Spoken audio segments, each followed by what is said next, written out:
The Emmys, would it have killed someone to get up there, since they all want to talk about their politics, would it kill somebody to get up there, not give a speech about how much they like Charlie Kirk, just to say, we had a political assassination this week? And that's wrong. Hey guys, Brad here with another quick hit video.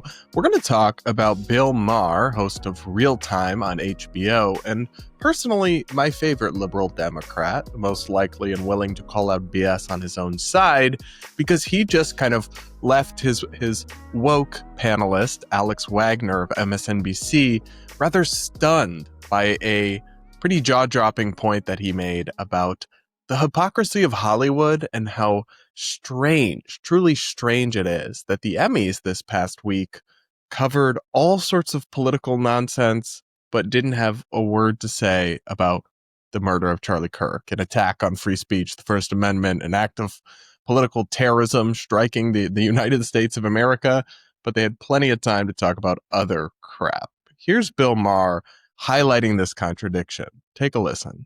I mean, the left does have this bad attitude of go no contact. I mean, that's a big thing with your family. They believe in not talking to members of your family. I mean, at the Emmys, would it have killed someone to get up there, since they all want to talk about their politics, would it kill somebody to get up there, not give a speech about how much they like Charlie Kirk, just to say, we had a political assassination this week, and that's wrong, and they would have been booed off the stage because he was on the wrong team. So you're not even allowed to say that. Can you imagine if a left-wing person was assassinated that week? The whole show would have been about that. Is that not just true? Can't you admit that? This is a really interesting point that I hadn't actually thought about, because I'm going to be honest, guys, I do not tune in to the Emmys or other kind of Hollywood entertainment stuff. Totally not my jam, but I looked into it, and many of the speakers at the Emmys made political points about Palestine, about Israel, all of that stuff. And then some even made really mundane political points, like the head guy, or the guy opening up the ceremony, went on a rant about defunding NPR and PBS as like some grave attack on freedom of speech and the First Amendment. But at the end of this year, CBP will close its doors because Congress has voted to defund it.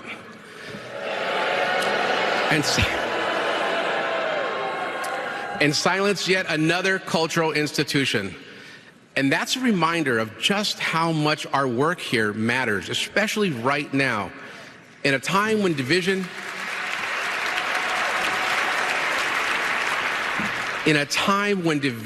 dominates the headlines. Storytelling still has the power to unite us. Yet he didn't have anything to say about Charlie Kirk being killed. That is a NPR having to fund itself to exist and spread, left of center propaganda is not an attack on free speech, right? That's just them not getting our money against our will. But they're acting all doom and gloom over the demise of public broadcasting, though of course it can continue to exist. They just have to fund it themselves. But the much bigger threat to freedom of speech, or the freedom of the press, because he was a media commentator and personality as well, is somebody who was literally murdered for speaking his mind and for his political views. It's just sad they couldn't bring themselves to say that. They, like Bill said, they wouldn't have needed to endorse anything. They wouldn't have needed to say he was an amazing person. You don't have to say that to be against this. You just have to come out and say, like, hey, this is crazy. We shouldn't stand for this. If you want to do politics at all in your award ceremony, free speech and the First Amendment should be something that people whose whole job is media understand the importance of, and they want to wax poetic about it when it comes to freaking NPR getting our money, but not when it comes to people being killed for their ideas. It's a strange dichotomy. It really is. And then I think Bill is so correct that, God forbid, and I would never wish this on anyone, but God forbid it had been like Rachel Maddow or something who had been killed because of her viewpoints and her ideas. Not only would they have talked about it at the Emmys, I think they would have declared it the Rachel Maddow Emmys, and every single award would have been a tribute to her. And they would have maybe renamed the Emmys after her into perpetuity. I'm obviously joking a little bit, being a tad hyperbolic, but I think it's really just obviously true that they would have placed a much bigger emphasis on this, or at least some emphasis at all, if the politics just ran in the other direction. And that's gross, because it shouldn't matter. It should be about the principle. What do you guys think? Let me know in the comments. Make sure to subscribe, hit the like button, yada, yada, yada. Now let's watch the second clip from this Bill Maher interview where his guest tried to push back and complain about how Trump has handled it. And Bill had an interesting response. Take a listen. Less than 24 hours after Charlie Kirk was assassinated, was blaming the radical left, was not trying to bring the country together, who has built a platform on grievance and division, who encourages virulent behavior and activity and rhetoric, and who has instilled in his entire administration a punitive streak, and who has given light and rise to people who want to highlight the most destructive parts of our society and who want our differences to define us. Okay, but here's a test now. Now say this about the other side. Wait a second. Because it could also be Bill, said. But just do it, just as a test. Can you do it? Yes, Joe Biden did not do that. Barack Obama did not do that. Okay, you're right. The presidents did not. Absolutely. But it matters. He is the head of the party, and he has co-opted the Republican Party. But there's lots of people wearing Free Luigi T-shirts out there. There is a formidable bunch of people who are very comfortable with the idea of eat the rich, and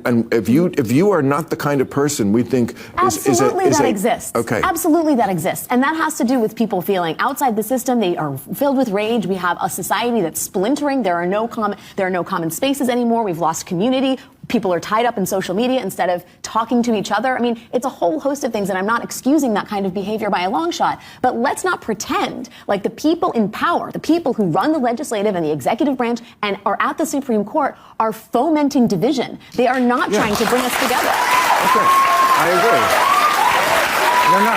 agree. They're not. So I had a mixed reaction to this clip because some of what she says is true. I think the way that Trump responded to Charlie Kirk's killing, where he did seem to blame, the left broadly and their rhetoric, I don't think is constructive. I think ultimately the person responsible for the killing is the killer and anyone who directly encouraged it.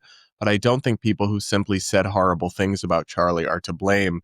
And Trump did, in his response, go into that territory of kind of blaming the rhetoric and what have you. But the funny thing is Democrats are the first to do that when it comes to anything towards their side, to blame, rhetoric and all this stuff. I tend to then say, you have blood on your hands and all that. I tend to never really buy into that rhetoric because I don't like to deprive agency from the individual who actually put into place and made the decision to do the thing. I think they are 100% to blame.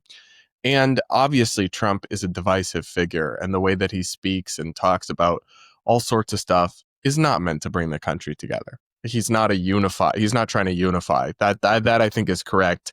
But then it was interesting to me because then she's like, well, Obama and Biden, they never sought to divide the country like this. And to be fair to those guys, absolutely. They put out very clear statements denouncing what happened to Charlie Kirk. The problem is, though, just because they were more polished or more politician-speaky doesn't mean they didn't denounce half the country regularly. Doesn't mean they didn't divide the country. Doesn't mean they were some unifiers. I mean, Biden regularly talked about Republicans as an existential threat to democracy. MAGA as literally a threat, an existential threat. That is very extreme rhetoric, very divisive rhetoric. He framed the battle between Democrats and Republicans as a battle for the soul and future of democracy in our country. And you can't say, oh, well, they never divided us up or they weren't divisive like Trump is when they've said that kind of thing over and over and over again. It just doesn't really ring true to me. And then Alex here seems kind of in denial about the radicalism of the left because she wants to look at the Democratic politicians who put out, proofread statements that go from their official account saying how horrible this is. And I'm grateful that they did that. But she seems in denial about the fact that there is literally a murderous, violent, large faction of the left in this country. The people in the streets for Luigi, the people openly saying they think the assassination of Trump or Elon would be justified.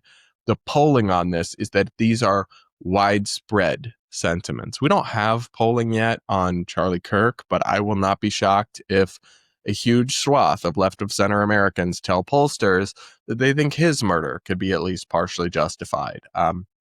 And so you're just in denial. As I very often say, Delulu is not a Salulu. When you try to just hand wave that away and say, no, Democrats are normal and sane about these things and Republicans are just bad and divisive, I don't really buy that. I think, like most things, there's plenty of blame to go around, and nobody comes off here looking sane or normal. And Bill, that's the thing I like about Bill, is he really doesn't give a crap. He'll call out the left, he'll call out the right. I disagree with him on a lot of things, but I think he is at his core a pretty honest broker trying to give his honest take, and he's not a partisan loyalist. And it is interesting because he can actually get these people to sit down with him, because he still kind of has the Democratic or liberal credentials of he voted for Kamala, he voted for Hillary Clinton, he voted for Biden, but he criticizes them. So he can still get them to enter the arena and talk to him in a way that, these people are never going to go on Fox News, or they're never going to go on the Daily Wire or anything like that.